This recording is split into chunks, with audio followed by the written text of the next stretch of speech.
Good morning, James. Good morning, Melissa. Hi. How are you? How's things in Wellington? Well, not too bad. My face did get blasted off this morning in the cold southerly, but anyway, here we are, made it. Made it into the office. Excellent. So we've got our awards coming on shortly, but I know that there's a lot of stuff been happening recently in plain language world, some of which we're going to cover off in the awards. But let's just a couple of basics for people before we start of what are the awards aim to achieve. Okay, right. So the three main aims, I suppose you could say, of the awards are to improve government and business documents so that all New Zealanders can understand them, to raise public awareness of the need for and benefits of plain language, and to create a preference for organisations that choose to communicate in plain language. So three very noble aims, I think. Excellent. So for those of you who are online, the disembodied voices that you can hear are me. I'm the MC today, James Elliott, and the lovely Melissa Wardell in Wellington is the other very dulcet tones coming to you directly from Wellington against a green screen that you can't see, but I can. So Melissa is part of the awards organisers and works with Right Limited. And before we start, we're just having a chat about a couple of features of the awards. And so what's also special about the awards this year, Melissa? Oh, there's some great special things. One of them, due to popular demand, actually, I suppose I could say that, we opened up entries to Australia this time for the first time ever. Australia had some awards over there, but I think they were scuppered by COVID last year. So with all these wonderful, great clear communications in action over there, but nowhere for them to be recognised, that we could find out. So we decided soon after we'd opened that we'd let Australians enter, and it's been a great, I mean, we're so happy to have them on board, and we've received some terrific entries from Australia, and we hope that that will grow year on year, because we'd love to see more people as the enthusiasm sort of grows over in Australia.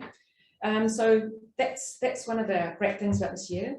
We've also had, we introduced a theme this year, which was story. So we've been really keen on asking people and promoting that people share their stories behind the entries that they're submitting, because we like to know, we realise that after many years of awards that we were seeing these wonderful entries, but we didn't know how they were created and what was the reason for them being created and what was the whole momentum behind people's plain language efforts. So we asked people to share some of those stories and videos. So we've got a library on our website for people to look at those stories, and that's sort of like a resource for anyone who's considering a plain language project, or yeah, so people can just reference those things. And another thing about what's great this year, we love getting feedback from judges. According to some reports from judges, we've had the best entries ever this year, and that's always exciting, because ultimately we'd like to make ourselves extinct and not be needed at all. But so we like to see that levels are rising, the quality of writing and communication is rising, and we're seeing that this year. Fantastic. So we've got a Trans-Tasman bubble that's actually working, which is so welcome to our Australia. And my experience of both working and living in Australia is that they can use very plain language indeed. So there should be some Australian nominees in the list as well. So what else is going on in the world of plain English at the moment, Melissa? Well, hopefully a lot of people will have heard about, and we're going to hear more in the ceremony later, about a bill that was just drawn in the ballot in Parliament recently. It's the Plain Language Bill. It's been sitting around in Parliament for a few years, I think since 2012, when America introduced a similar thing for government to have to mandate, I suppose, organisations, particularly government organisations, to communicate in clear language. And so that proposed bill was sitting in the ballot, and it was pulled out this year by Nelson MP Rachel Boyack, and she's the champion behind it now. So we're super excited about that. And what's even more super exciting is that Rachel will be joining us later in the ceremony, so we'll hear more about that. Fantastic. Plain English from our parliamentarians. What a novel idea, given that most of them are trained to do sort of the reverse of that. But if we can introduce that through, get that bill through, that'll be great. And we do look forward to hearing more about that later on during the awards. Absolutely. We might be close to actually starting. I'm not sure. We're just waiting on yes, we are. We've got the official go ahead. the flag has been lowered and we can get underway. Thanks. So here's me going to the welcome for everybody. Kia ora, good morning and welcome everybody. This is the second start after the first start, if you were just listening to the chat. Good morning, my name is James Elliott. I'm the host for the awards. It's wonderful to be with you this morning. Of course, I'm not actually with you, I'm just a disembodied voice. If I was actually with you, that would be weird because you're all in your respective homes mainly, some of you in your places of business. And I'd be transgressing a number of alert levels if I was with you. So hopefully we can all be together again in this awards next year. But for the time being, we've got this wonderful virtual awards running for you this year. Wonderful technicians, Jordan and Johnny in Wellington, who are going to make things work from down there. And my co-host in some respects, Melissa Wardell, who you've heard chatting just now, and she'll be reading out comments from the judges on the winners. A special shout out goes to the Masterton District Council. I understand there are several of you crowded around a screen and that you've got your own morning tea sorted for the awards. So a shout out to you guys. So we're celebrating outstanding successes in plain English in the last year. Of course, we weren't able to host the awards last year, as many organisations weren't able to do, but thrilled to be able to do so in 2021. A number of entrants and finalists also joining us from Australia. G'day and good luck to everybody. I've just been chatting with Melissa Wardell from the Plain English Awards about what the awards aim to achieve, what's special about the awards this year, and what has been going on in the world of plain English, plain language. So what do the awards aim to achieve? Well, the awards aim to improve government and business documents so that all New Zealanders can understand them, to raise public awareness of the need for and the benefits of plain language, and to create a public preference for organisations that choose to communicate in plain language. What's special about the awards this year is that the theme of the year is story. We have invited the public to share their plain language stories by creating videos or sharing them on the awards website. The second thing that's special about this year is opening up the bubble internationally, inviting submissions from Australia, as we've heard, for the very first time. And so what's going on other than the awards in the world of plain language? Well, particularly for New Zealand, the Plain Language Bill was recently drawn from the ballot at Parliament, and we'll be hearing more about this from Nelson MP Rachel Boyack later in the ceremony.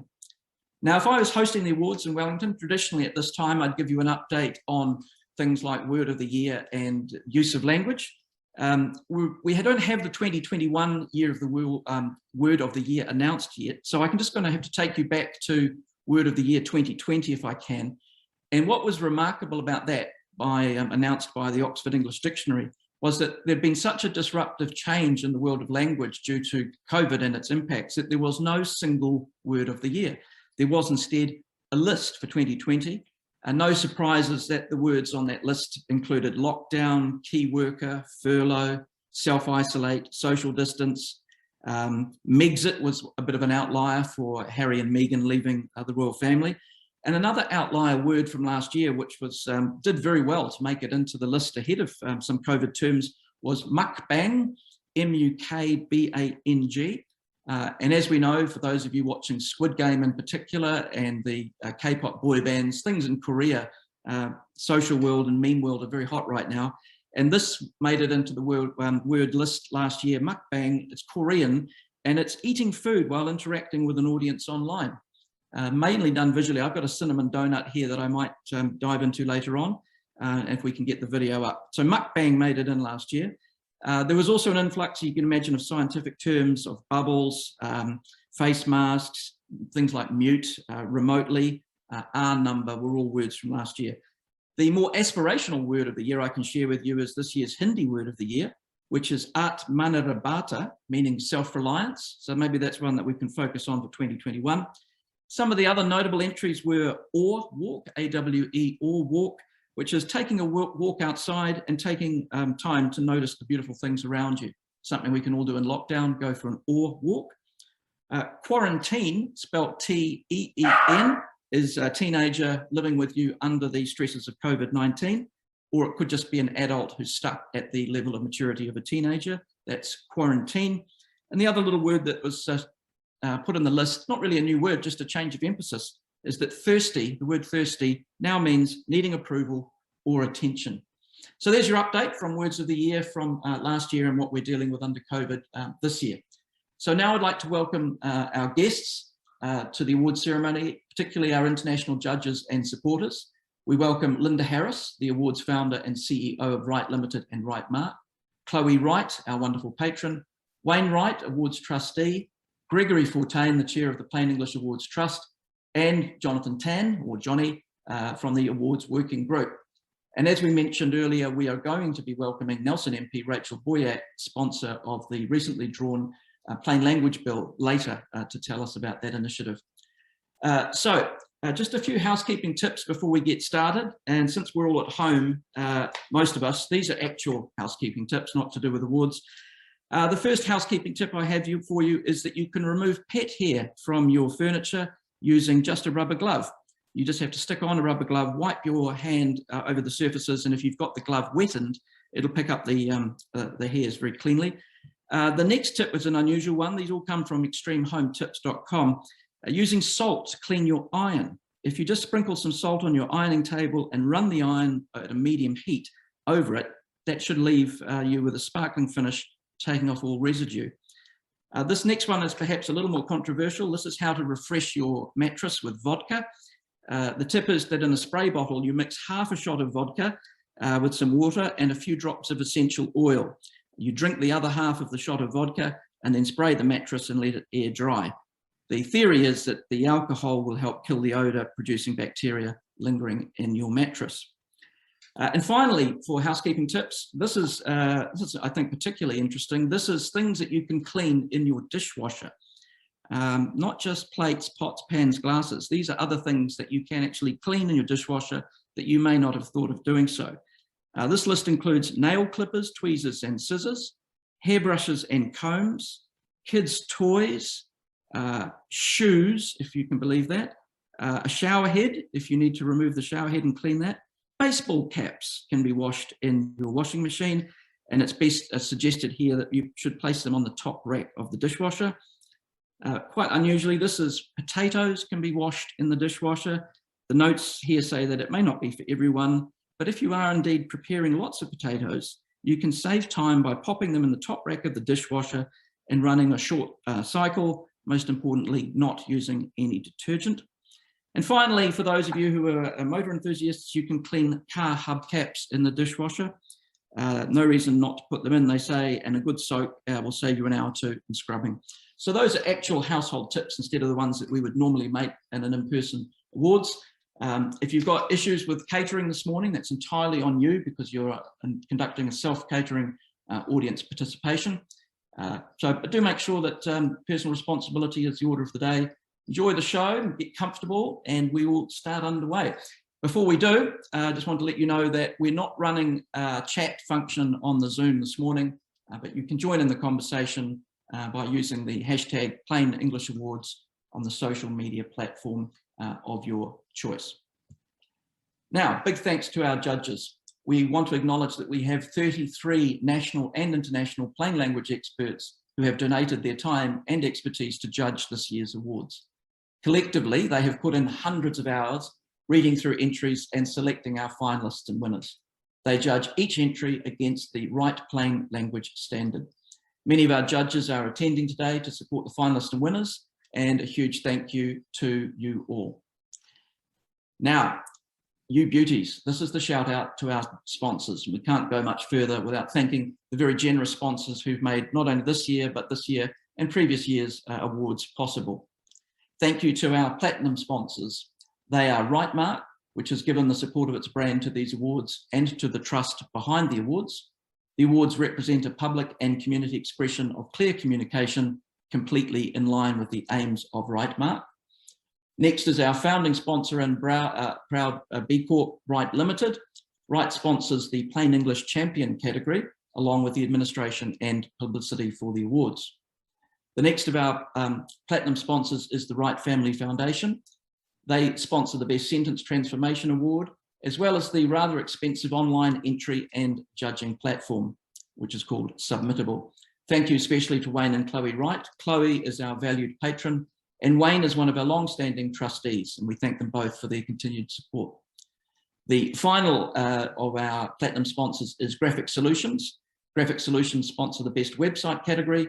Craig Christensen from Graphic Solutions is responsible for all our fantastic design work. So thank you, Craig. Thank you also to our gold sponsors. They are the New Zealand Super Fund, who are once again sponsoring the annual reward report. The New Zealand-based and current affairs news website, Newsroom, where you can read my column every Friday, who is the media partner for the awards. Streamliners for their outstanding support. Those are our gold sponsors. Our silver sponsors are, and thanks to them, TechCom NZ. They sponsor and promote the Best Technical Communicator Award. Skillset, who have joined us as sponsors for the first time this year in the interest of promoting clear communication. Printing.com, who generously produce all the printed materials for the awards. Money Hub, we thank them for their enthusiasm and support of the awards. And finally, in terms of silver sponsors, Consumer, who put their name behind the People's Choice Awards and have done so from the very beginning. And now to our bronze sponsors. Shelley Davies is our official brand ambassador, who promotes the awards with great gusto.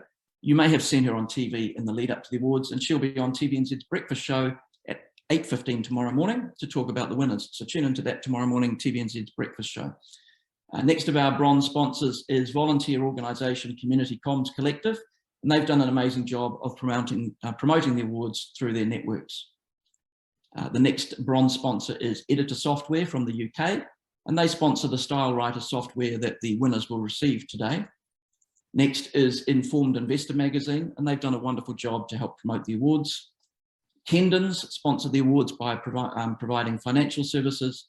And the last of our bronze sponsors is Modica Group, and we thank them for their support. Now, I would like to hand over to Lynda Harris, who is going to make a special mention of our patron of the Plain English Awards Trust, Chloe Wright. Chloe is founder of the Wright Family Foundation and one of our platinum sponsors and long-term enthusiastic supporters of the awards. And Lynda Harris is going to be speaking about Chloe for us today. Thanks, James, and kia ora, everyone. Since we last had an awards ceremony, we have been thrilled to welcome Chloe Wright as awards patron. Chloe's with us in the audience with her husband Wayne, who's one of our long-time trustees, and she sent a few words for me to share with you. So from Chloe, talofa, kia ora, greetings, kia orana to all. I love words. Through them we communicate the music of the soul, the power to uplift, enrich, bring comfort and clarity to others. Stories can ignite every emotion within us. How we tell a story may tarnish our reputation or bring inspiration to another. It's not clever to use jargon or lengthy diatribe in giving direction, just the plain facts. Give me some tactics when time is irrelevant, not when I'm running for the bus. And a quote, blessed is the person who, having nothing to say, abstains from giving us worthy evidence of the fact. That was by James Elliott. Thank you, Chloe.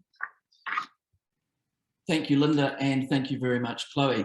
I'm reminded of the quote, I think it's Mark Twain, who said, I'm very sorry for the length of this letter. I didn't have enough time to make it shorter, which always takes time to use short and plain language. And so now we're going to head into the awards themselves. There are 13 categories.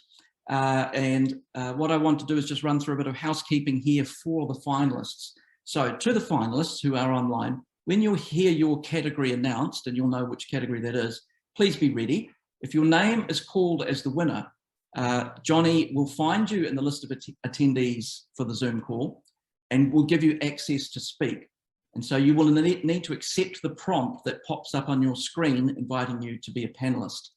The next bit's very important. If that invitation arrives, please make sure that you turn on both video and microphone when you join the panel so that we can hear you.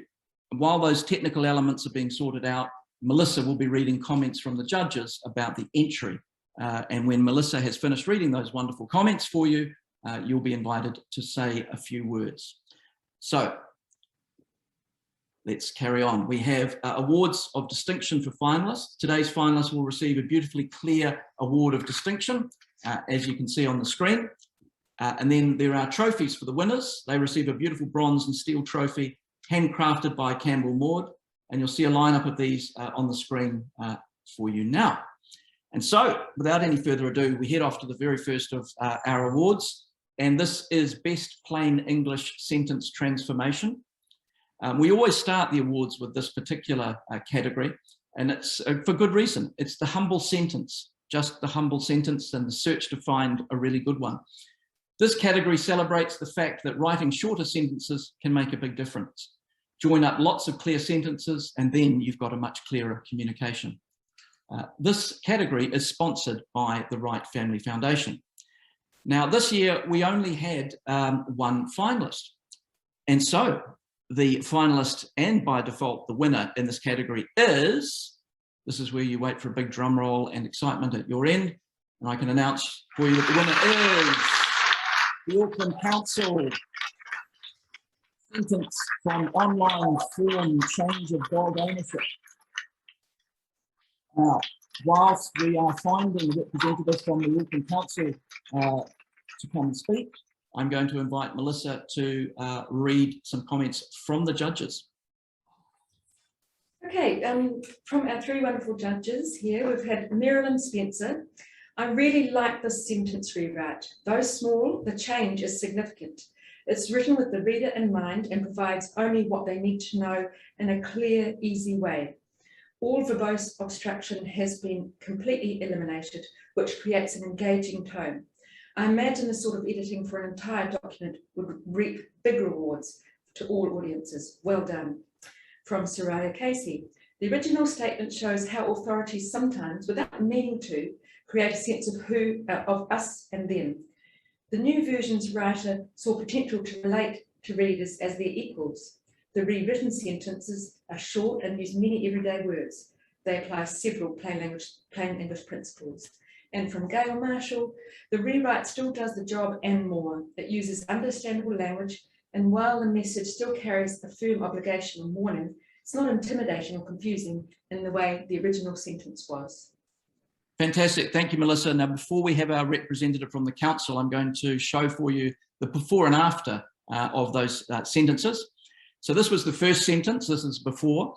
Sentences, I understand that it is an offence pursuant to Section 41 of the Dog Control Act 1996 and is punishable by a fine exceeding $3,000 in making an application for the registration of a dog to make any written statement knowing that statement to be false. I confirm this statement, this declaration to be true and correct. That was in fact 2 sentences in a total of 54 words. Here's the transformation, the after. I confirm that the information I have provided is true and correct.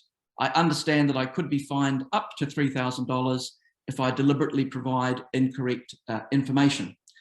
And so we now pass, hopefully, tech has all worked, to Nick Bishop from the Auckland City Council, the Auckland Council, to say a few words. Yeah, thanks, James, for that. And thank you for the award and recognition. Yes, this was a great piece of work.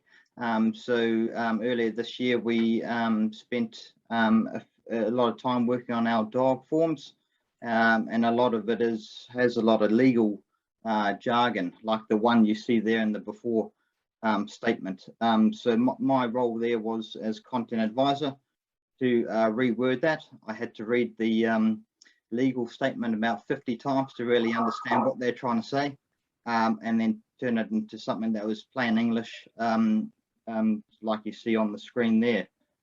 So I worked with the legal team at Auckland Council, and also one of our editors to craft up this new sentence. So that's where that came from. Yeah, so far to date, we look at our customer feedback to see, how we're going and what we're, if we're doing a good job. And so far, we haven't had anything that's come back that says, I don't understand this. So to us, that's a win, and that's how we see if we're successful or not. Fantastic. Thank you very much, Nick. Again, from the Auckland Council. congratulations on a wonderful transformation, and fair to say that that sentence has been successful, nothing coming back to bite you. Thank you. And I'd just like to have a shout out to Alex from my team, Liz, our legal rep, and also Nathan, who put forward this nomination. So thanks, guys. Thank you very much, Nick. Thank you again, and congratulations to the Auckland Council. We now move on to one of our favourite categories, more in the light-hearted vein, this one. This is the People's Choice brain strain for the worst sentence. It usually goes to a document or an online content piece nominated by a member of the public that is most likely to negatively affect the greatest number of people. And while we prefer to be celebrating great communications, we actually love this category because it often stimulates winners to make big and positive changes. We've even had a few past winners come back in later years to win the best plain English turnaround category. But this year, sadly, or perhaps gladly, it's hard to know, we didn't have any entries in this category for 2021. People may have been distracted by lockdowns or COVID throughout the period, and this has probably affected some people more than others in terms of thinking about this category.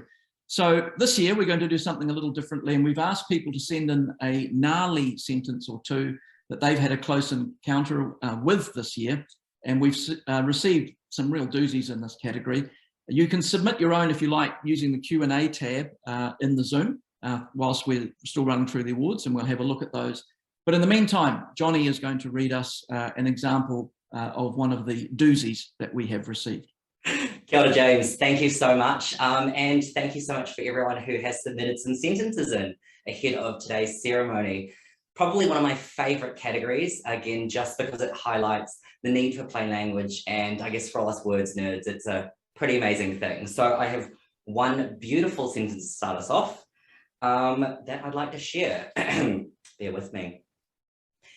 Any person who is entitled to object and who wishes to object to the grant of the application may not later than 15 working days after the date of publication of this notice file a notice in writing of the objection with the Secretary.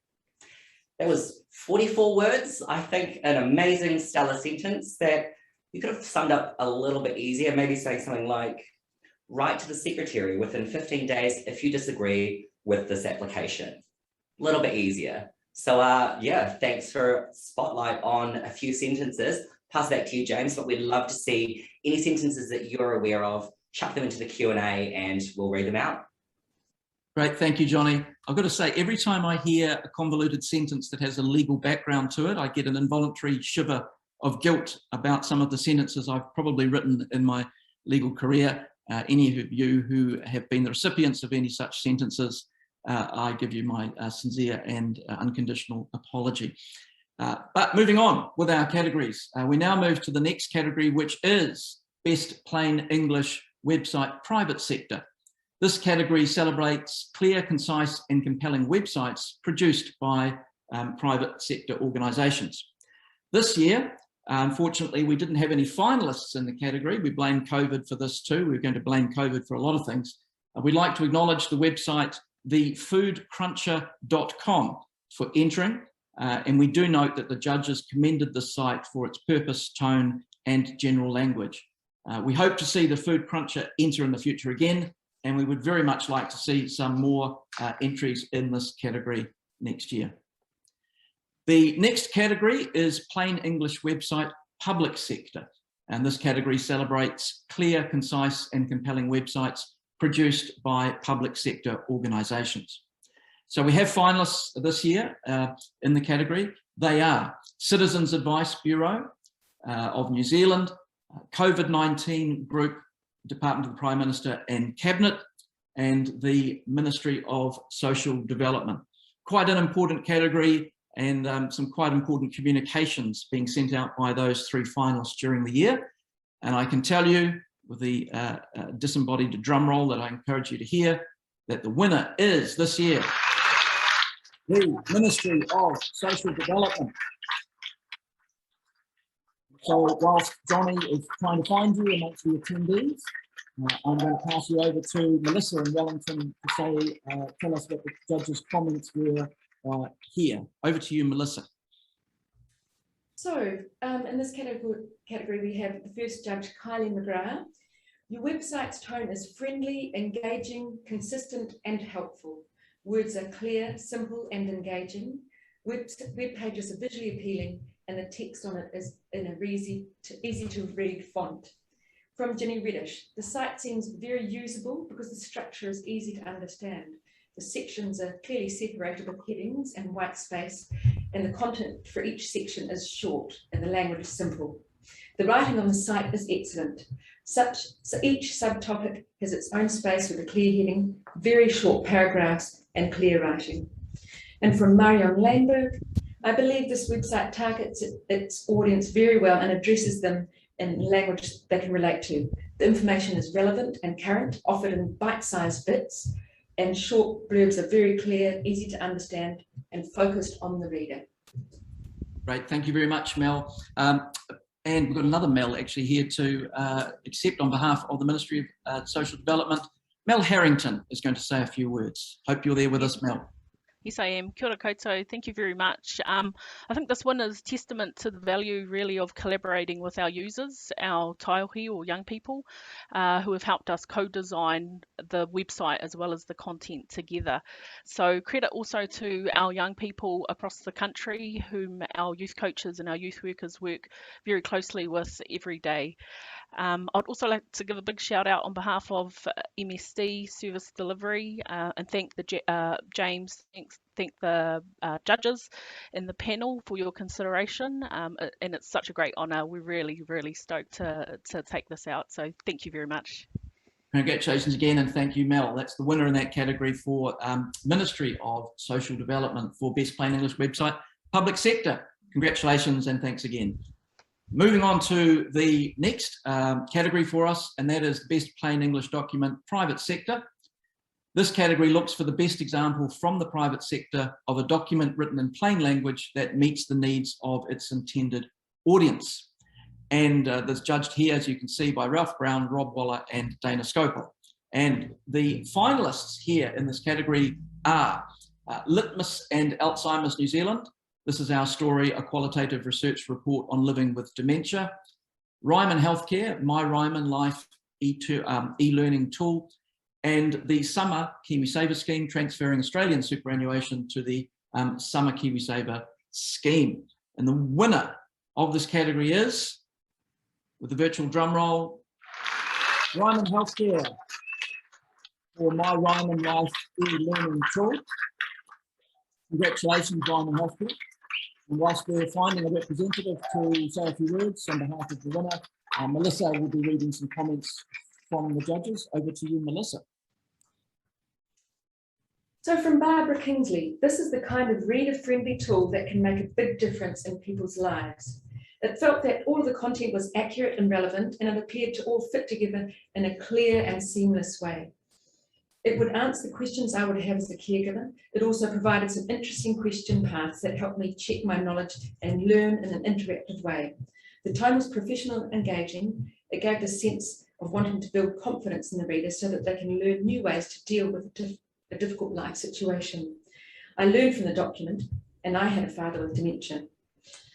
From Lynda Narrissy, the document shows what can be done in-house with an enthusiastic team and lots of hard work. I learned a lot, and I wish I knew it when my own father and family member had dementia. And from Charlotte Davis in Canada, this is an excellent tool. It appears to have been very well received and is making a difference in the dementia care setting. The tool provides a ton of content to help people providing care to people living with dementia, and special care units provide better care. It is also helpful for residents and their families. My mother had dementia, and I was wishing that I'd had access to something like this. Great, thank you very much, Melissa. And in the time that we've been hearing from those comments, hopefully we've found Libby Doran from Ryman Healthcare to say a few words. Libby. Hello, I'm Libby. My heart is racing. I'm so excited to win this award. Big thanks to everybody who was part of this project, because it was a massive team effort, but particularly thanks to Joey Weaver, our e-learning developer. We've got Amelia Ong on the call as well, our instructional designer, and of course Karen Lake, our visionary and SME. After we launched this tool, we found actually that incidences of distressed behaviour decreased in our special care units. And we also had a lot of feedback similar to the judges' comments about how useful families found the tool and how pleased they were that we'd made it for them as well, not just for our team members. So we're really pleased we were able to recognise the journey they're on with this tool. And these results, and also winning this award, really inspire us to keep applying a plain English lens to everything we do. So big shout out to our villagers, our retirement villagers, doing the mahi on the floor. Thank you. Fantastic. Thank you very much, Libby, and congratulations again to Ryman Healthcare. We now move on to the next category, which is plain English document public sector. This category looks for the best example from the public sector of a document written in plain English or plain language that meets the needs of its intended audience. This year, our judges had so many excellent entries that they asked if we could have 5 finalists rather than the usual 3. And so those 5 finalists are Dunedin City Council for Tō Tātou Eke Whakamuri, The Future of Us, Health Navigator NZ for empagliflozin, I think I've got that somewhere near right, Leading Lights for consent to request support and share information, Ministry of Social Development for COVID-19 emails to clients, and Waka Kotahi New Zealand Transport Agency for the New Zealand Code of Cycling. So 5 finalists there, and the winner is, drum roll, Health Navigator NZ with that amazing word.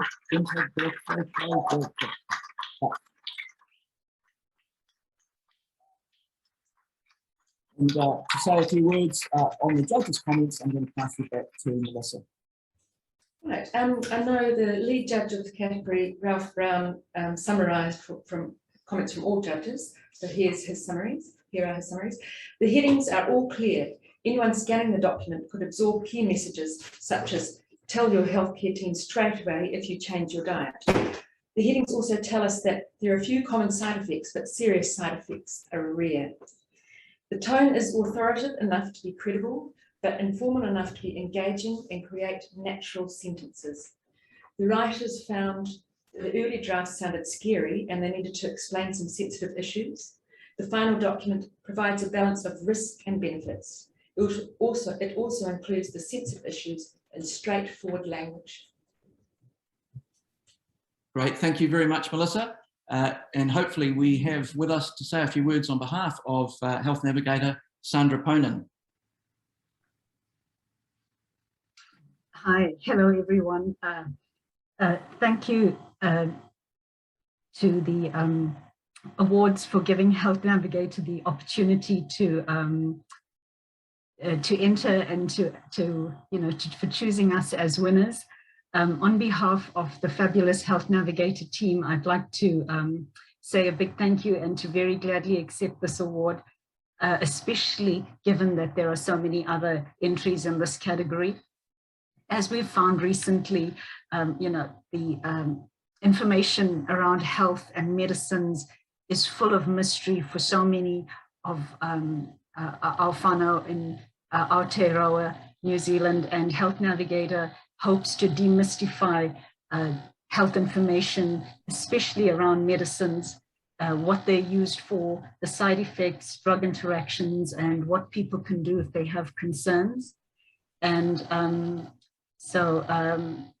yeah, it was quite a challenge to convert a 5-page consumer information leaflet into a simple leaflet. We had lots of input from our consumer advisors and our various clinicians. And so I stand before you representing the Health Navigator team and all those who have contributed. Thank you. Thank you very much, Sandra. I'm going to have another go at that word. Empagliflozin. Empagliflozin. That's correct, empagliflozin, yeah. So the drug companies don't do too much consumer consulting when they choose drug names, medicine names. This looks like a random collection of letters from a Scrabble bag. For diabetes. Fantastic, congratulations again, and thank you, Sandra. So what I would like to do now is just to return, if I can, to the People's Choice, the brain strain sentence. As we said earlier, we don't have any winner in this category, but we do have some sentences to share with you. And we encourage you as well, if you've got some that you would like to submit, use the Q&A tab at the top of your screen. But in the meantime, Johnny's got another wonderful brain strain sentence for us. Johnny. Thank you so much, James. And I am so sorry in advance, James. We have had another legal submission for a sentence, so I think you're going to really enjoy this. But for everyone in the audience as well, just please bear with me. Hopefully you don't fall too much asleep. It is 489 words, believe it or not. Sample landlord of 123 Fake Street, Victoria, hereinafter called the lessor, being registered as the proprietor of an estate in fee simple in part of the land described in paragraph 1A of the first schedule, hereinafter called the land, subject, however, to the encumbrances referred to in paragraph 1B of the first schedule, upon which land is erected inter alia, the building situates at the address or addresses set forth in paragraph 1C of the first schedule, hereinafter called the building, in consideration of the rentals reserved and upon and subject to the terms and conditions hereinafter contained, hereby leases, to the lessee named and described in paragraph 2 of the first schedule, hereinafter called the lessee, and the lessee accepts for the lesser all those premises described in paragraph 3 of the first schedule, hereinafter called the premises, together with the right to use in common with the lessor and authorised or permitted by the lessor from time to time to use those areas of land set aside for use by such persons in the entrances to the building and the lobbies, corridors, passages, stairways, landings, and lifts therein, and the toilets, tea rooms, and washrooms herein, all of which are called the common areas, and reserving to the lessor the right to install, maintain, use, repair, alter and replace pipes, wires, tubes, conduits, ducts, and cables leading through the premises and in connection therewith, and for such purpose to enter upon the premises, and also the right to pass and run water, air, electricity, sewerage, drainage, gas, and other substances through such pipes, wires, conduits, ducts, and cables, and also reserving unto the lessor and other occupants of other premises in the building the right to use for purposes of escape from other premises in the building those portions, if any, of the premises to which the relevant authority is required to be kept unobstructed for such purpose,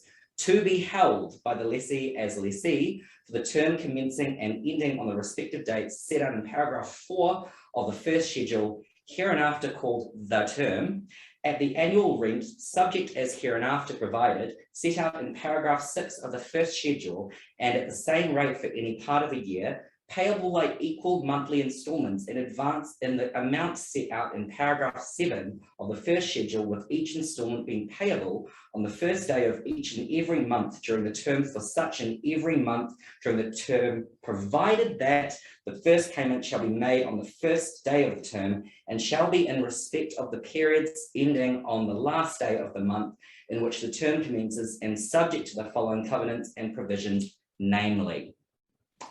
James, Johnny. Background, could you tell me what that might mean?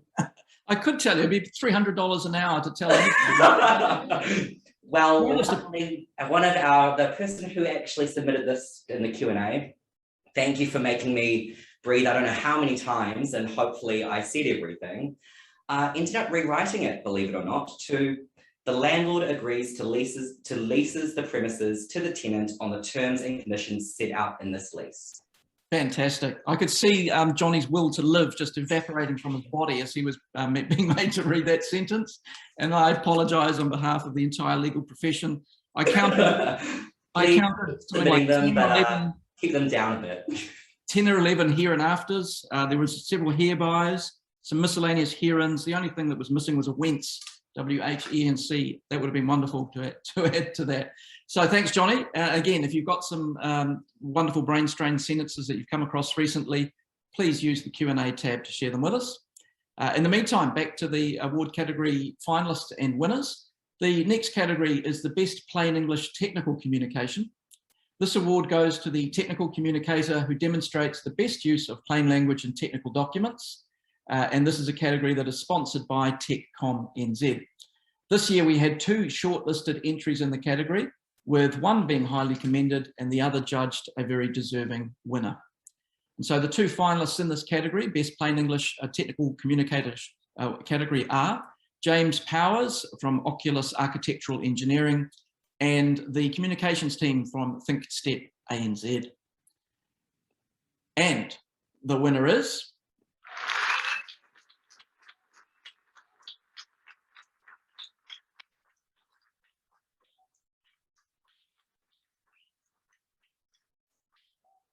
it's ThinkStep ANZ.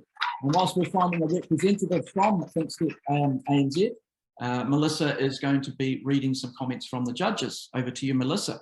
Thank you, James. So from the lovely Tanya Woollimer here in Wellington, the purpose of the documents is clear from the start. I particularly like the differentiation by audience.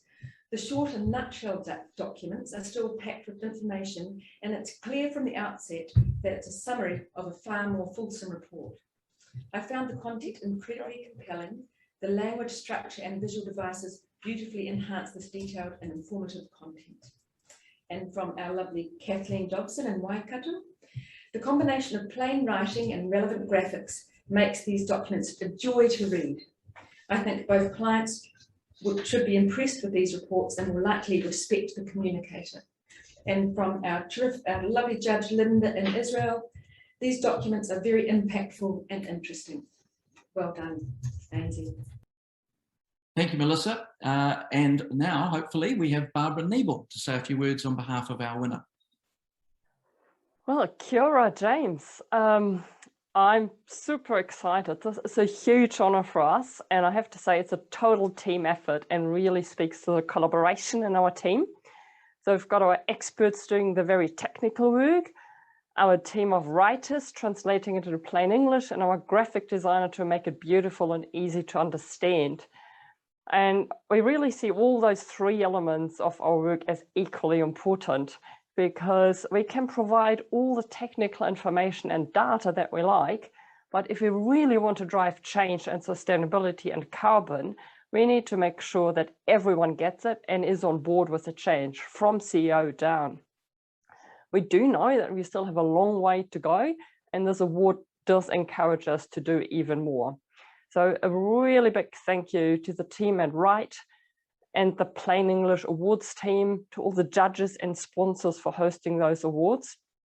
And of course, a very big thank you also to our clients, New Zealand Post and Tetra Pak, for letting us use your case studies to show why it's so important to communicate the results in plain English.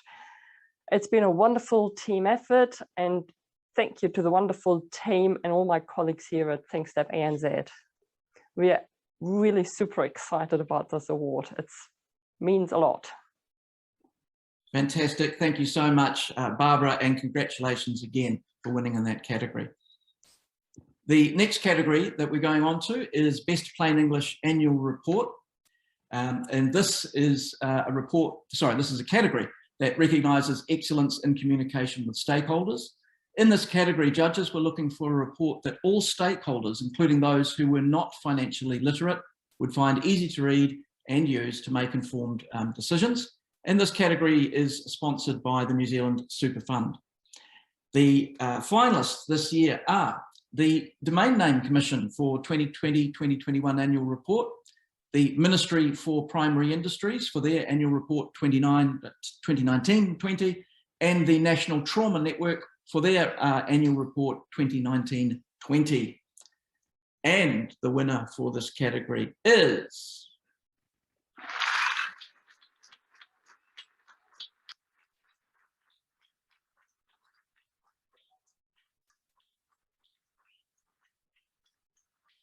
the National Trauma Network. Congratulations. While we're finding a representative to speak on behalf of that winner, some comments from the judges from Melissa. Right, from Diana Loriani in America.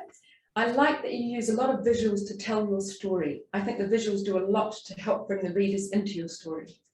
From the wonderful Emma Fossey in Scotland, your report does tell a story, and an interesting one at that. For me, layout and presentation are the standout features of your report. The overall impression is of a clean and uncluttered document. There are images of some sort on virtually every page. These not only break out the text, but also support your content, thereby helping readers to absorb the information they accompany. And from Sheridan Grundy up in the sunny Gizzy, this report provides a wealth of information of importance to most of its target audience. They will be able to find the information they need. The general reader can get a good sense of some of the work of the network and statistics around trauma and injury. The use of people's stories always helps to draw the reader in. And congratulations, Trauma Team. Fantastic. Thank you, Melissa. And now to speak on behalf of the winner, Siobhan Isles.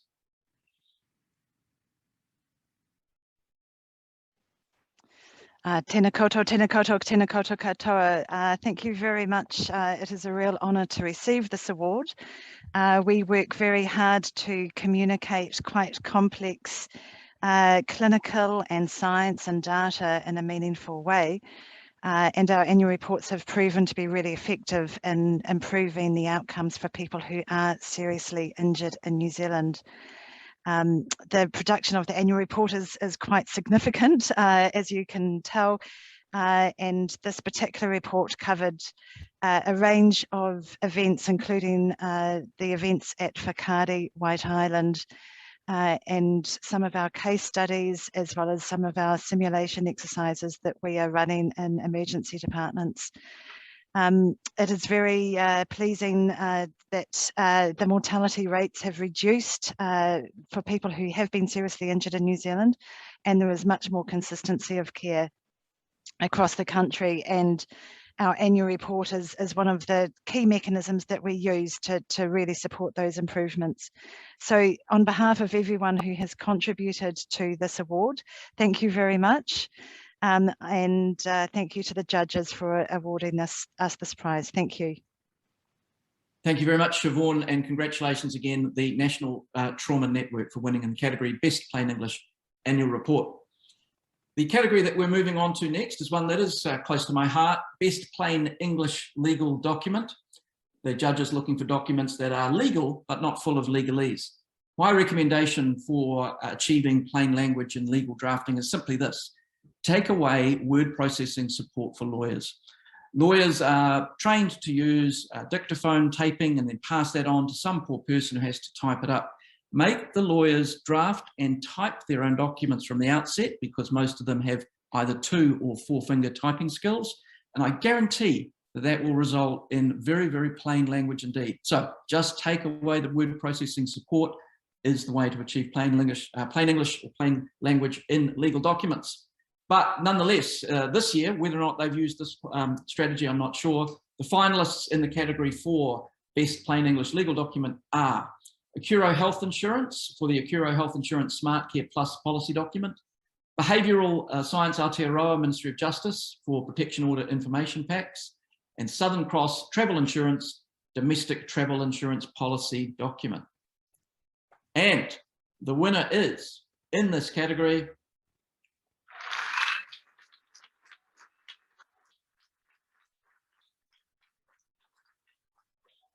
the Southern Cross Travel Insurance Domestic Travel Insurance Policy document. And whilst we are finding a representative from Southern Cross to speak to us, Melissa has comments from the judges. Over to you, Melissa. Right. So one of our judges, Andrew Hegler, was on this panel. We don't have comments from him, but I'd like to acknowledge Andrew. He's in Australia, as is the next judge, Jan Bowen. So Jan says the document feels friendly and manageable. It skillfully employs all the right plain English and clear design techniques. Its language and layout make understanding it as easy as it can be without losing its legal rigour.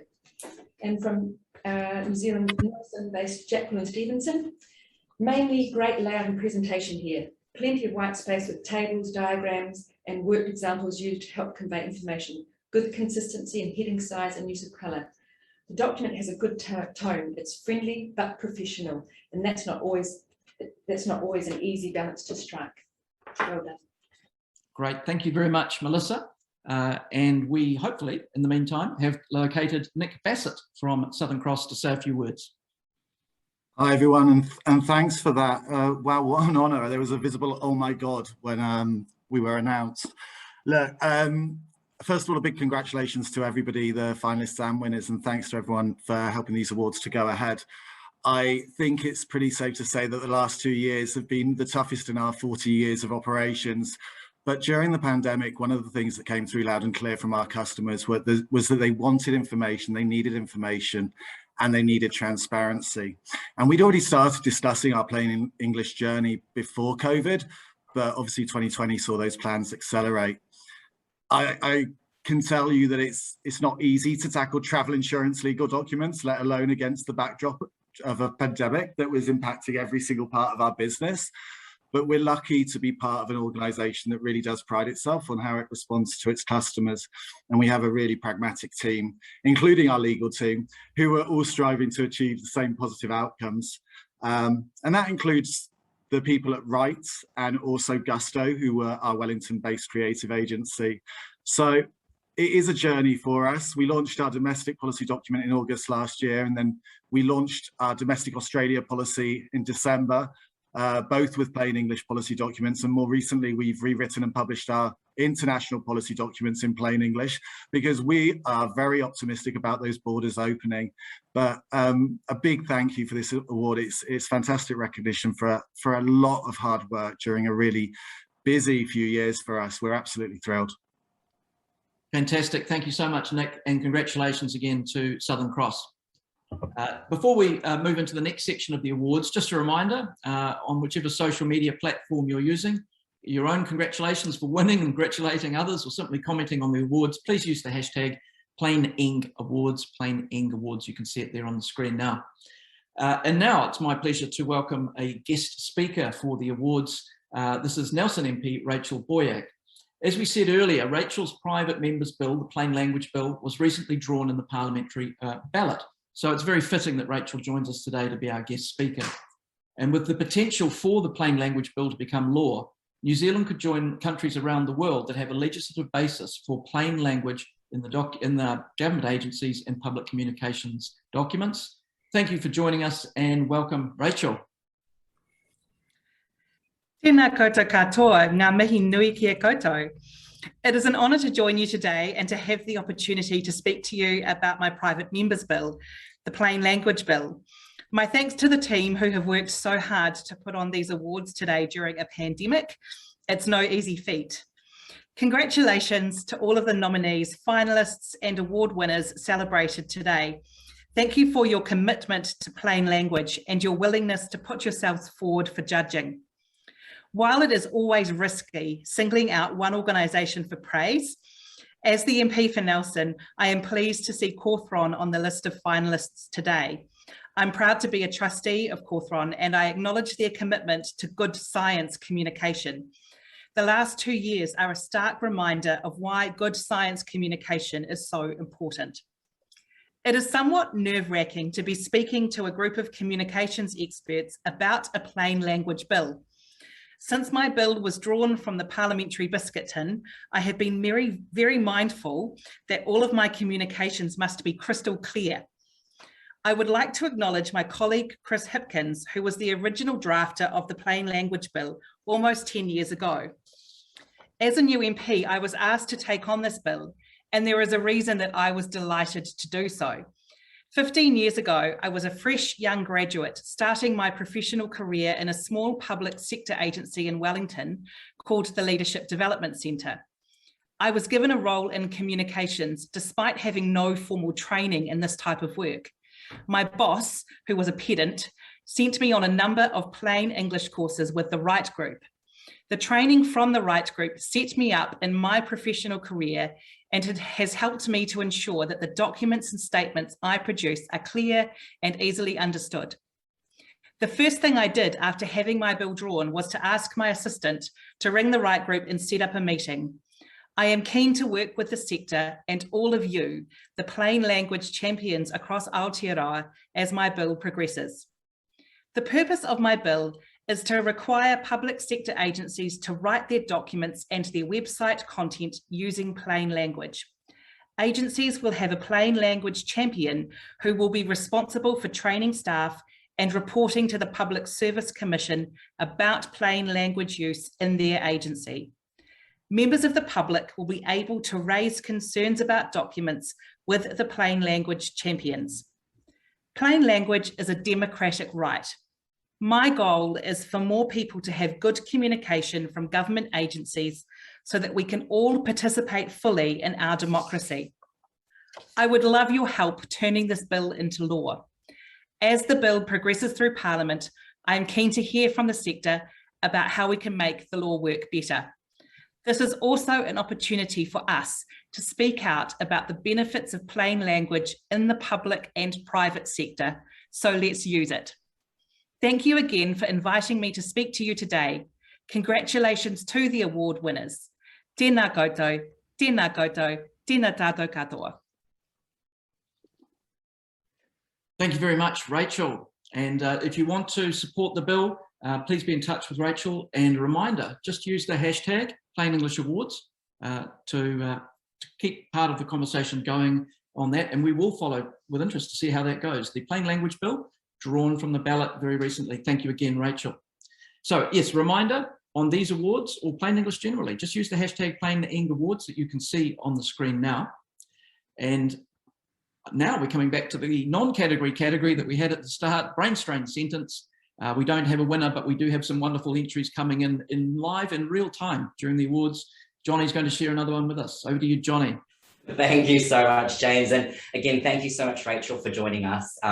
We're so happy that you're such a champion of plain language, and us here in the awards team couldn't thank you even more for all the good things you're doing. So to contrast with some amazing things and stuff we've been hearing, all the good celebrations, I have two more sentences for you. So please bear with me as I read them out.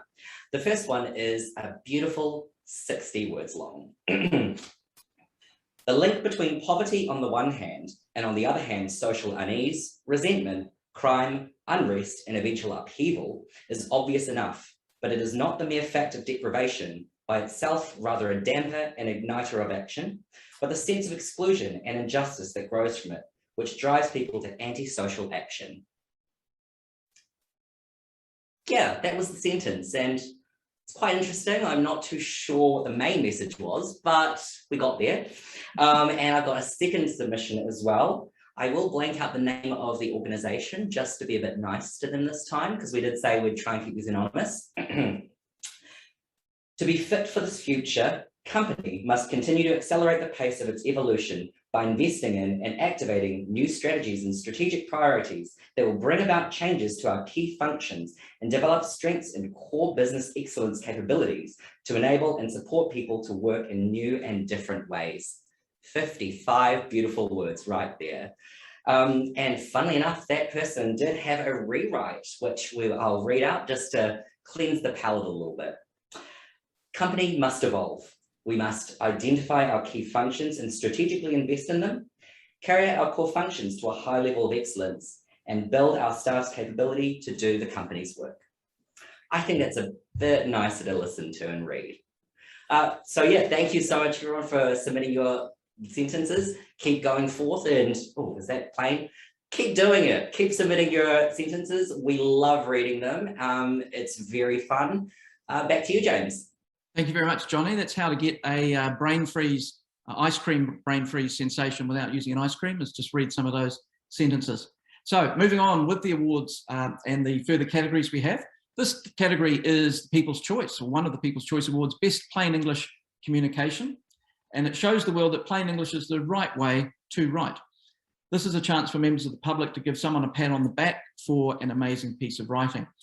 And we've had a very encouraging number of category entries this year, and we're pleased that New Zealanders care enough about clear communication to want to recognise and celebrate the good stuff. So the finalists in this category are Kiwi Bank, we're improving our home loan documents. Kiwi Wealth State of the Investor Nation Report, June 2021. Masterton District Council, A Dog Tales newsletter. Now, before I go to the drum roll and the announcement, I know we're having some issues with the sound that you're hearing in relation to these slides. We're trying to work on that, but in the meantime, just bear with us. The drum roll is there, and the winner in this category is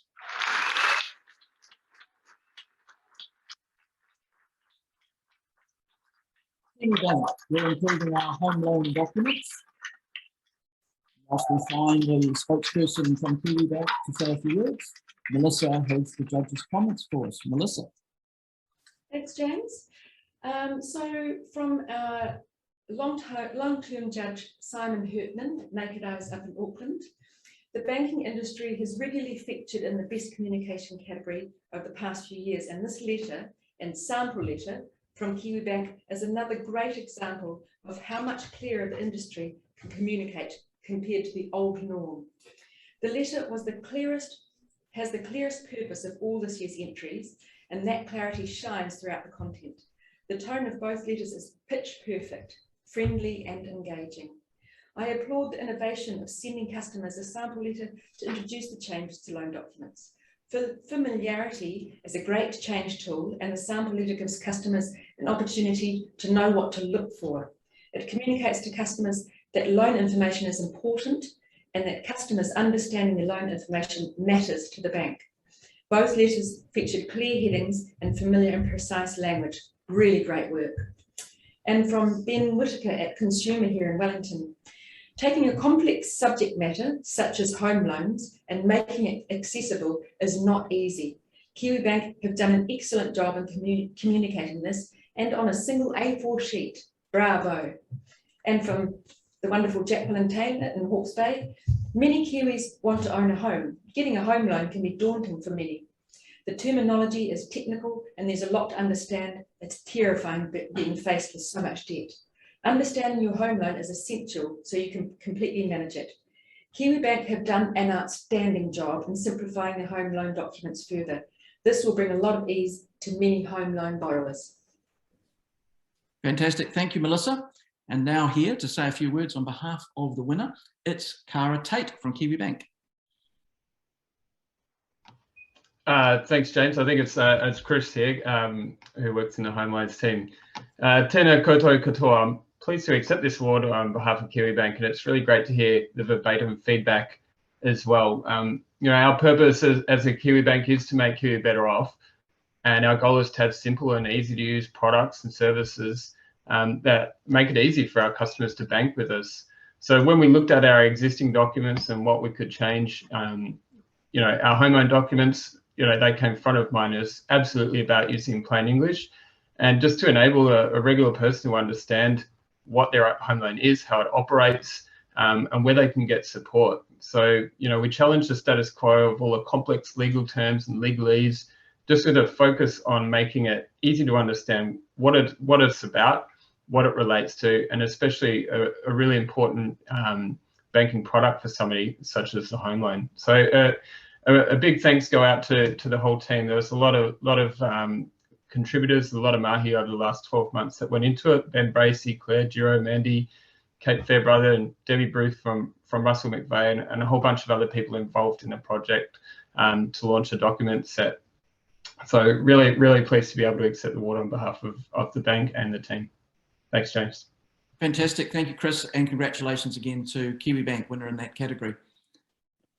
So jumping back to the worst brain strain communication, as we've said, there was nobody dobbed in this year, but comment from our lead judge on this panel, Simon Hertman.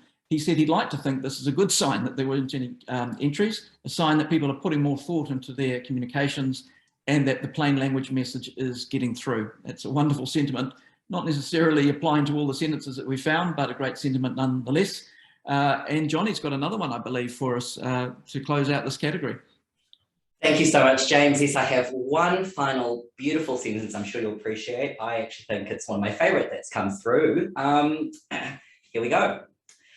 In rare situations, a building may be without sanitary facilities or working sanitary facilities, and in that case, it could be insanitary and should therefore be considered unsafe. 28 words. That could probably boil down to your building is unsafe if it doesn't have a working bathroom. Great Quite work. a contrast, I think.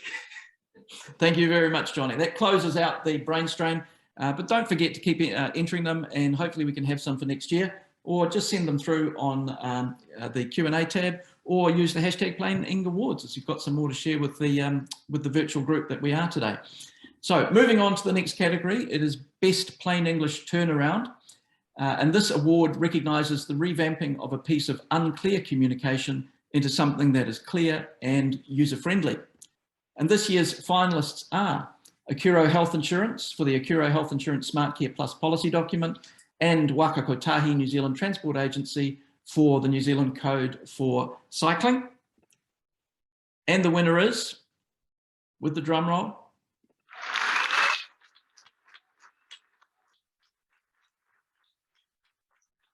the winner is Waka Kotahi New Zealand Transport Agency. Whilst we're finding a representative to say a few words, Melissa will read the judges' comments. Over to you, Melissa. Thanks, James. So from Mary McLaughlin in Dunedin, our lovely judge, the content has been significantly reworked to support the purpose. It is accurate, relevant, and geared towards readers' needs, with some brave, intelligent choices about what to leave out and what to keep in. I would use this as an example of great plain English and design, but more importantly, as an example of how to work through the process of transforming a document and of the difference that reader-focused decisions can make.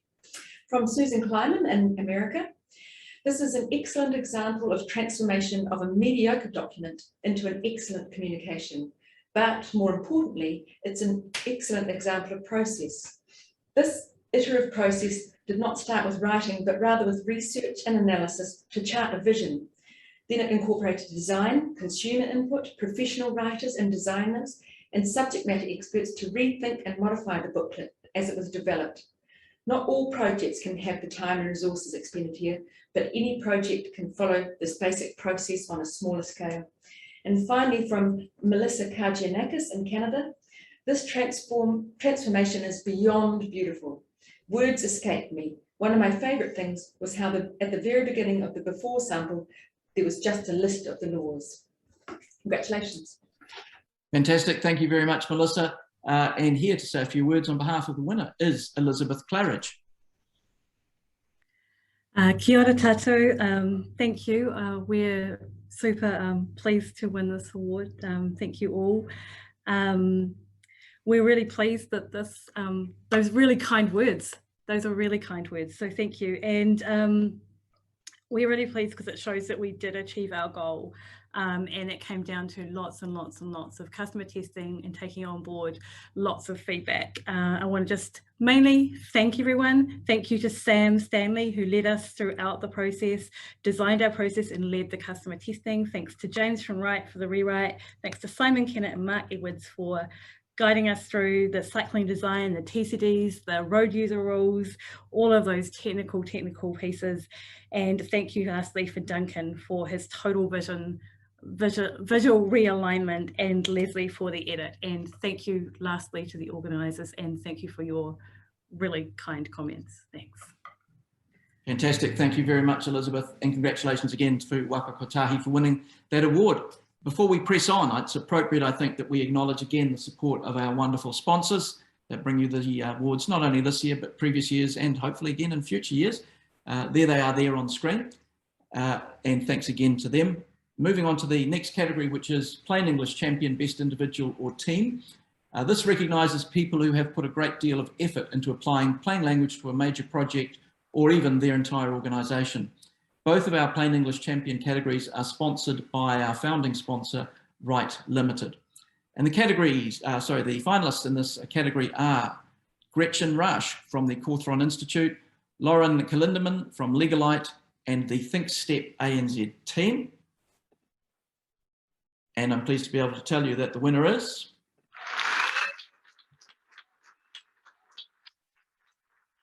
Lauren Kalindeman from Legalite. Congratulations, Lauren.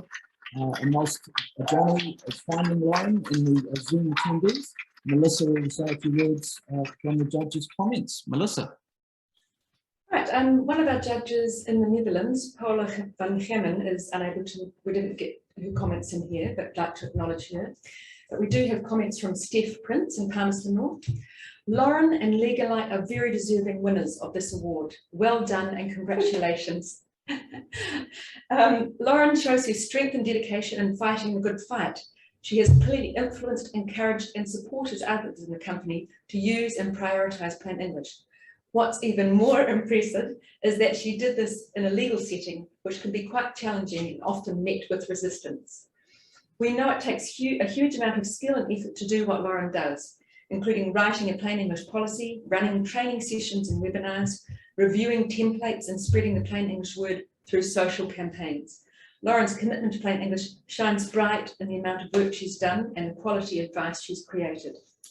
And from Rosie to Bake in Brussels in Belgium, Lauren's story is really inspirational, especially as legal language is notoriously, sorry James, complex and riddled with jargon.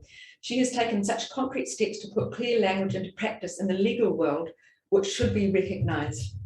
I love how she spells clear writing principles out to her legal peers and roots them in legal context. Legalite really stands out in this regard, and her management's supportive approach should be commended. Well done, Lauren, over there in Melbourne. Fantastic, and hopefully coming to us live from Melbourne is our winner, Lauren. Yay! Thank you so much. You missed the part where I was jumping up and down before. Very exciting. This means so much to me. Plain English is at the core of what I do, giving plain English legal advice. So these awards are just such a reflection and encouragement of that.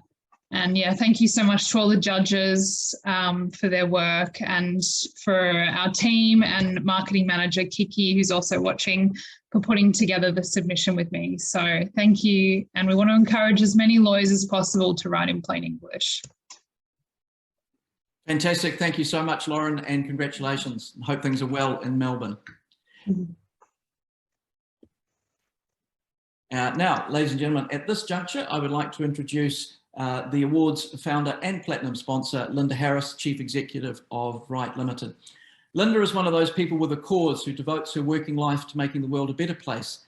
In her case, through promoting clear communication and its benefits for all in society. Lynda founded these awards 16 years ago, and her model has been adopted in the United States by the Clear Mark Awards, which is just a fantastic recognition for the awards and for Lynda. Lynda also created the Right Mark Plain Language Standard, the quality mark for clear writing. Lynda's company, Right Limited, is the largest plain language consulting company in the world. Just reflect on that, the largest plain language consulting company in the world, and has recently become a B Corp, fitting its mission to the use of power of words for good. So welcome, and welcome again, Lynda.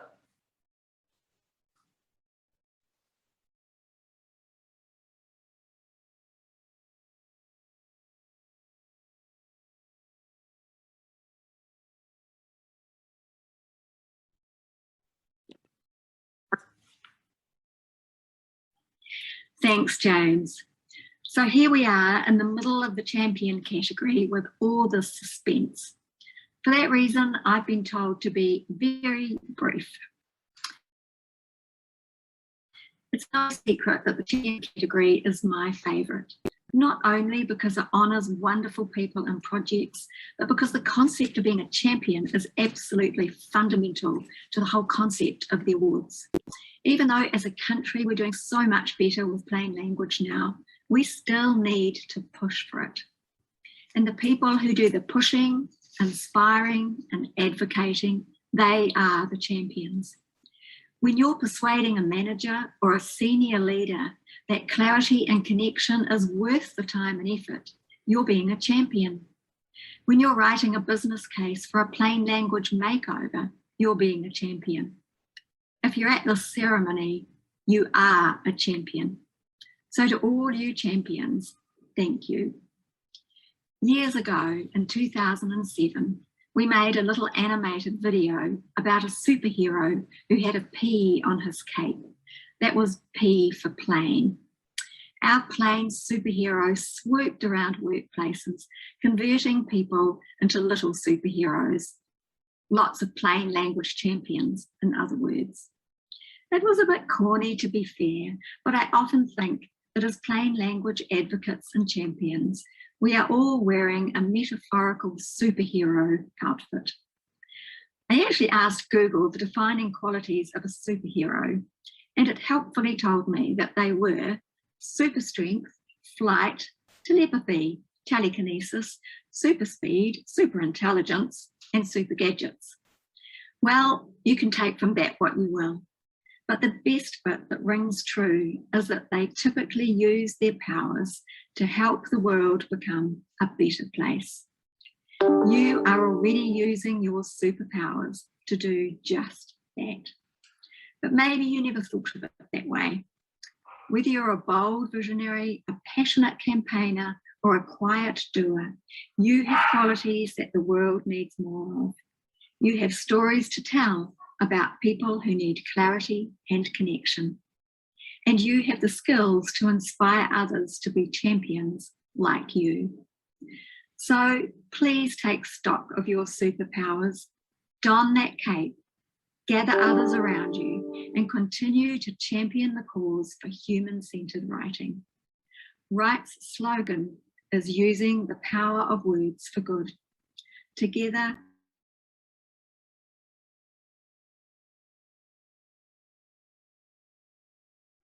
Thank you very much, Lynda, and my apologies for the introduction and the delay in getting Lynda on screen for you.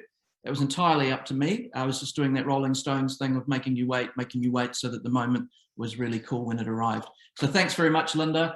It's been wonderful to be part of these awards and to have known Lynda over the last few years. She does a wonderful, wonderful job. And so now we come to the best organisation, Plain English Champion, Best Organisation. This is our last and premier award. This award is open to any organisation in New Zealand or Australia that can show evidence of a successful campaign to create an organisation-wide culture of plain language communication. Both of our Plain English Champion categories are sponsored by our founding sponsor, Write Limited. The winner of this category, Plain English Champion Best Organisation, will receive plain language consultancy services to the value of $5,000 from Write Limited. The winner will use the prize on a specific plain language project designed to produce measurable results for their organisation. Previous winners have used the prize to save time and money, improve service levels, and receive better feedback from their customers. And so the finalists in this premier category are, for 2021, Citizens Advice Bureau New Zealand and Legalite. And the winner is, with an appropriate pause, the Citizens Advice Bureau of New Zealand. You can see on the screen that's Johnny holding up the $5,000 check for you. That will be in the post, provided you've got an appropriately sized post box. So $5,000 check is the winner. And Melissa will now take over to say a few words on behalf of the judges. Thank you, Johnny. Yeah. Okay, fantastic. What a win, what a terrific win. So from our judges, David Boyle up in Auckland. The people had a lot to say about these two champion categories, as they did about Legalite, but we want to tell you all because such great feedback. So David Boyle said, across the board, Citizens Advice Bureau has demonstrated a love of plain English. The audience is wide, varied across the whole of New Zealand. So their approach to delivering complicated information in a way that anyone can use it is incredibly important. They do this without exception across all of their material. The buy-in from staff and the way they have embraced plain English is significant, especially given they rely on a lot of volunteer support. This is the most complete example of plain English that I have seen. I can't speak highly enough of their work and the way they provide the information to all that use Citizens Advice Bureau. Even the financial section and annual report was easy to read. And from Matt Huntington here in Wellington. Citizens Advice Bureau staff members probably wouldn't say plain language is how we do things here because plain language is so central to their mission. It would likely be taken for granted that plain language is how they do things. That to me is the sign of a plain English champion. I'm particularly impressed by Citizen Advice Bureau's understanding of how communicating clearly, whether it's face-to-face, over the phone, using web chat, through email and other written communication or via their website is key to their effectiveness. And then they take it one extra step to acknowledge the importance of communicating with empathy and respect on top of that. The fact that they can do this successfully while relying on such a large and diverse group of volunteers is a testament to their grounding in plain language communications. During the COVID-19 lockdown, Citizens Advice Bureau were forced to shift their primary mode of contact from face-to-face service to delivered by email, phone, live chat and their website. This necessary shift away from face-to-face made clear communications even more important. And from Sarah Stacey Baines here in Wellington, I noticed halfway through reading all the documents provided by Citizens Advice Bureau that I hadn't needed to reread any of the information. That was a clear indication to me that the content was written in plain language and was well structured so I could follow it easily. Citizens Advice Bureau used clear infographics throughout their website, very plain and inclusive language, and used a respectful tone when speaking directly to the audience. These are all indications that they understand plain English standards and how to apply them. Being pretty close to retirement and thinking about how I can give back to my community, I found myself really seriously considering becoming a volunteer. That's an honest response to the document. I think their writers did an incredible job of explaining what they did and how much they achieved. Congratulations. Thank you, Melissa. And now to say words on behalf of our winner of our Premier Award, Citizens Advice Bureau, it's Sasha Green. Kia ora koutou. Thank you so much. We're absolutely delighted to win this Plain English Champion Award for the best organisation. My colleague Violet is here with me, who has had a significant role in helping to make our website in particular be a really useful plain language tool, just both for our volunteers and for the general public in New Zealand. I just want to acknowledge that Citizens Advice Bureau, CAB, is all about communicating in plain language. As has been mentioned, it's at the heart of what we do. We want people to be able to understand their rights and obligations and the services that are available to them in the community. So it's essential to us that we're communicating those things in a way that people understand. We're a service that's about everything and for everyone. So it means that we are mindful of the diverse needs of people around Aotearoa when we are putting together our communications, our content for our website.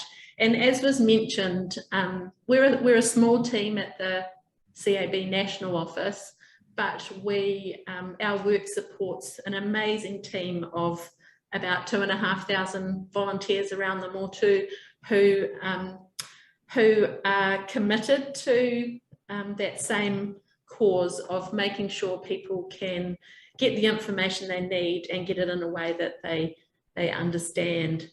One of the things I've reflected on, hearing a lot of what's been shared during the ceremony so far, is around how often it is that legal issues intersect with complex language, and as a service that's about supporting people to know their rights, yeah, it's a really key thing for us to try and take away the complexities of legal speak and put things in plain and simple terms. And I think that also reflects the fact that plain language communication is actually an access to justice issue. It's about making sure that people in communities are able to participate fully because they know what's going on and know what their rights are and what services are available to them.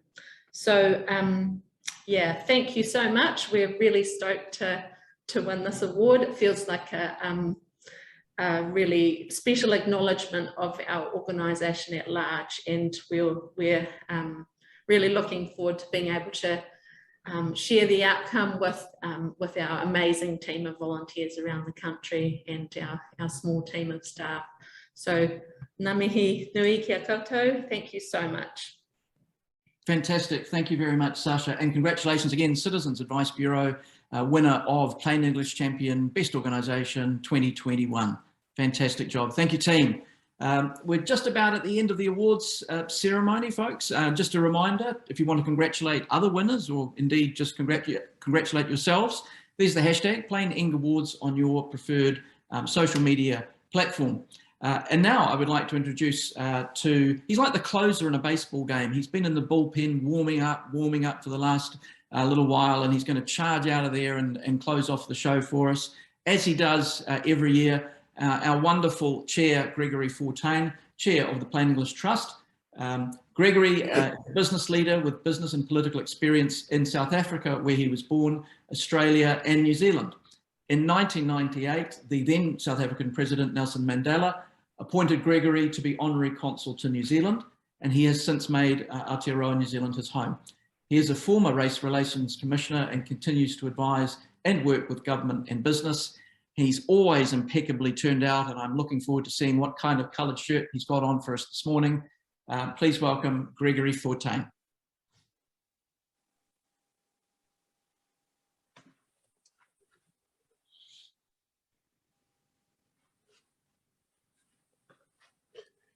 I said hopefully.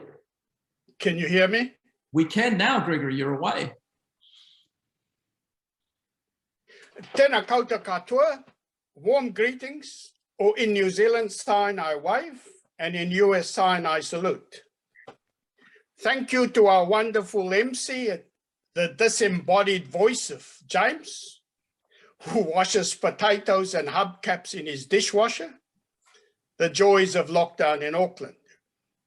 Nowhere else in the world does a lawyer get introduced as a comedian, although I think it will be more truthful if they were all introduced as such. Also, let me acknowledge our patron, Chloe, and founding sponsor and trustee, Wayne Wright, and of course, the heartbeat and lifeblood of our plain English journey, Lynda Harris and her wonderful team. When Lynda, Chloe, Wayne, and I first got involved, documents were in Latin and some even in hieroglyphics. You know? And so now that I've called lawyers clowns and Wayne and myself old, let me thank the most important people here today. You, our virtual audience. I'm sure you are COVID out, Zoomed or Teams out, TikToked and mukbanged out. And I can see some of you are even passed out, you know. But thank you for being involved. Thank you for turning up. Special welcome to our Trans-Tasman bubblers. Who needs open borders and MIQ spaces? So for the past 16 years, we've been trying to de-lawyerize and de-bureaucratize and de-academicize the English language as we try to juice up the awards and make it sexier. So for the last 10 years, I've been banging on about wanting my 88-year-old mother to understand her prenuptials and who gets custody of her 3 sons. Well, that problem has been resolved. No thanks to the lawyers. 4 months ago, dementia finally set in. And every day when I visit mum, she says to the wonderful staff, whose child is this? I did put a line through 4 of the 8 pages of the contract the nursing home wanted me to sign and wrote not applicable. All I need to know is how much mum pays and what their compassionate responsibility is. Mum doesn't have the ability to understand their complex list of rules and regulation. She's now taken to stealing their cutlery. And while the focus of the awards will remain on raising awareness that plain English is good for business, essential for democracy, and makes sound economic sense, we can all become ambassadors and champions. And so I finish with a story of an African academic to the village princess in a far, far away land, not Shrek and Donkey. Given your genetic disposition, relative to the global positioning system of your coordinates, I'm spellbound by your superficial features and feel unctioned for our mortal coils to be intertwined for all of our mortality. The princess replied, "You academic buffalo, why can't you just simply say, 'Hun, you are the prettiest girl in the village. Would you like to marry me?' And by the way, until you speak in plain English, the answer is no.